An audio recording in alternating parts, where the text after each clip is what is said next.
All right, hello everybody. We are back, and we got a photo of this beautiful dining room area in that property that I shot. So we got them all picked out, and again, the way I just pick them out is I click through and I hit P on whichever ones I want to use. So we'll go ahead and click all those and open as layers in Photoshop. And again, with these photos, I'm doing kind of an HDR flash hybrid with all of these photos. As you can see, I get a low exposure, a medium exposure, and a high exposure.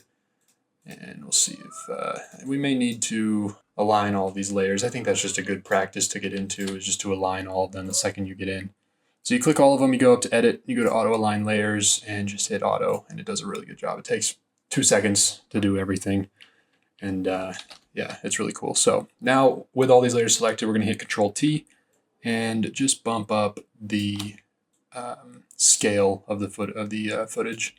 So yeah, you just bump up the scale a little bit. You can do everything at once just by selecting all of them, hitting Control T, and now they're all perfectly aligned. So it doesn't take too long at all.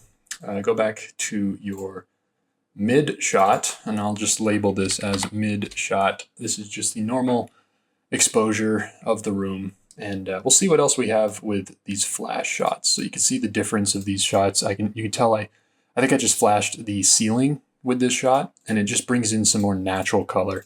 You can tell this color's not really looking natural, and it's just because it's ambient with the outside light coming in, and it's clashing with all of the inner lights. The white balance is not perfect on that shot. So with this one, I'm just going to see what we can get out of the classic luminosity 50%. It looks like it just makes the wood a little deeper. So we might run with it, but we also might do something else with it. What I'm going to do is bring this layer to the top and just create a little mask and invert it. Grab our brush, bring it up. The hardness is pretty much 0 and the flow is at 5%. And I'm just going to brighten up some areas that I can tell need it. Like over here, that needs it. We could even bring this down and just really blast that area. And down here, this chair can be brightened up. Maybe underneath at the table. We want the eyes to focus on the table itself. Over here, could use some light. And we're just being very delicate with this because this shot is very bright that I'm painting over this. So we could even go in here and dim that down a little. We just want to bring some of that light back, but the real detail will come with the flashes that we used. So we'll drag this up here, see what I did with the flash. Looks like it's on the right side of the screen. So we can do the same thing. We can just start painting that in. You can see it's a much more accurate white that we're finding with this flash. You can see the shadows coming in up here. Not really noticeable, but we don't really need that in there. So yeah, there's that. And we can go with our final flash shot. Do the same thing. Control I and make sure white is selected over here. And it looks like I just got this side of the room. So yeah, just start clicking all of that light back in there. You can see this shadow is starting to appear. So we can take that out slowly. Turn it on and off.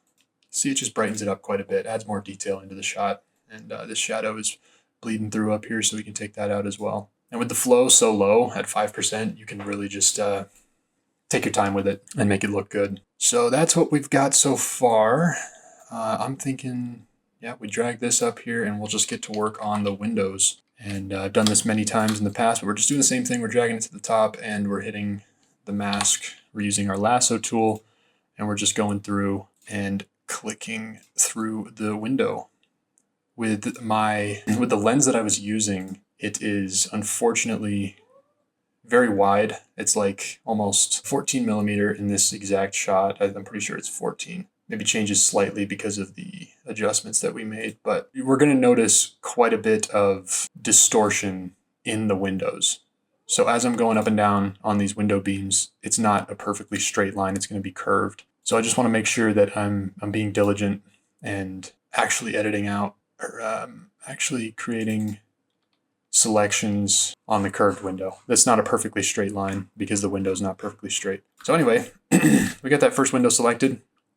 You noticed, you probably noticed I just went around the entire thing, and I'm going to go in here with the lasso tool again with the subtract symbol on here. And the way you can get that is just go up here, press that button, and it'll allow you to just go in and subtract any part out of the shot that you would like. I don't think that's too bad with the curve. Yeah, it looks fine. So I'm just gonna go through and get the beams right now. I'll be right back. So the beams are now subtracted. Now we just gotta work on getting the actual table out of there as well.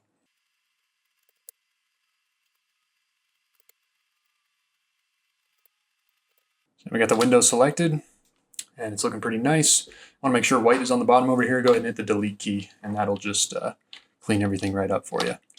And that looks pretty good. I really don't notice anything. I mean, maybe we'll go in and clean this side of the table up. But for now, that's looking pretty good. We'll just get to work on the other windows. All right, this is looking pretty great. The only things that I slightly notice are the sides of the chair and table over here. So we're gonna go over here and quickly fix that. Just wanna hit the brush tool, make sure your actual mask is selected and make sure that white is selected as well. Actually, no, we want black to be selected because we're subtracting the dark area out of here. So we'll go flow 100%, and by if you hit Shift 0, that'll give you flow 100%, and we can just start clicking down here. And I'm just clicking and holding Shift. That's how you do that. That looks much better already. It's much harder to notice now. Do the same thing over here. Just hit Shift, click around, and just bring back some of those highlights. And if you want to reduce your editing time, you don't really have to worry about what I'm doing here. I just want to make sure I'm producing a really good product for my client. So that's why I'm going in there. I mean, no one will ever notice that stuff, but it's about the product that you're producing. You want to make sure it's high quality for these clients. So this is looking really solid already. I like this a lot. I'm trying to see if there's anything that stands out. Let's throw a hue and saturation layer on here. Let's click this wall over here and see what color it gives us. If we just bring that saturation down a little bit, that looks pretty good. And let's invert this whole mask. Just want to make sure I'm doing this stuff correctly. Yeah, let's invert this mask. And now what we're going to do is grab the magic wand tool, and we're just going to select the walls up here. Just going to select all these walls. We can hit Alt to delete any selections that we don't want. And I think it can just be a pretty rough selection. It doesn't need to be super detailed, but we just want to get the ceiling and the wall available to edit with this saturation layer. So that's looking pretty good. Let's zoom in here, go back to the wand tool and just slightly remove this stuff here. So that's looking pretty good. It's not perfect, but I think it looks pretty good. So let's go ahead and hit delete and just see what it does.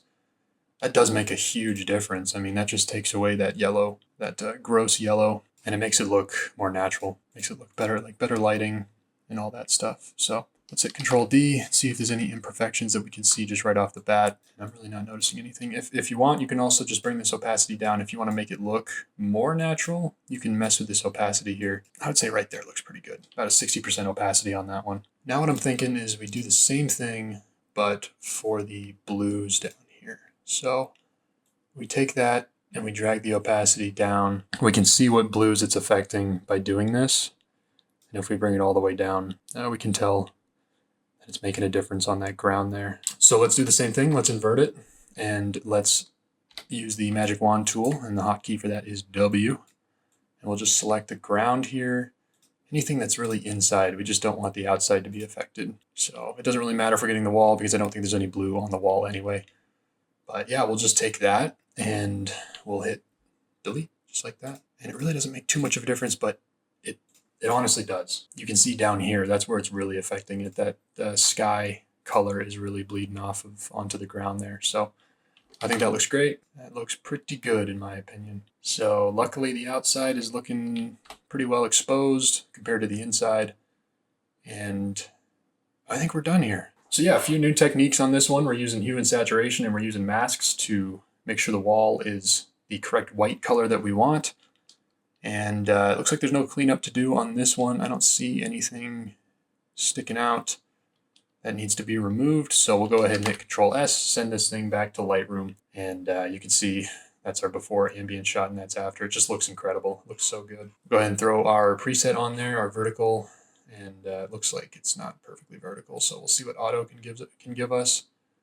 Auto's looking pretty good. So I like that.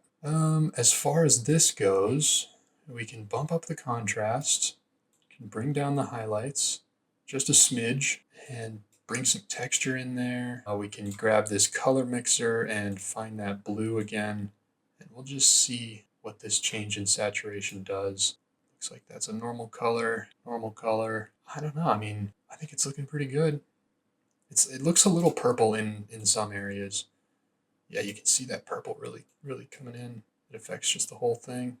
So we'll just bring down the saturation slightly rather than like try and ruin the wood. We want this wood to be popping, but we don't want that purple in there. There's no reason for it. We'll bump up the sharpening quite a bit and some noise reduction as well. Just a slight little bump on that noise reduction. But yeah, this photo's looking pretty good. Let's see how long it took to record. 18 minutes. That's a little high for my liking, but you know, I'm also explaining what I'm going through and telling you guys my thought process through all these things. So yeah, I really appreciate you following along. Check out my other videos if you want to learn some more of these techniques that I use on these photos. And if you guys have any questions, any comments or concerns, please leave them below. Forgive the mic quality. I know it's pretty bad right now, but as I continue to do this YouTube channel, that the quality of everything will go up, especially like the recording quality, maybe a face cam, microphone, all that stuff. It'll grow with time, but I just wanted to get this content out there now for you guys so that you can see how exactly I do this.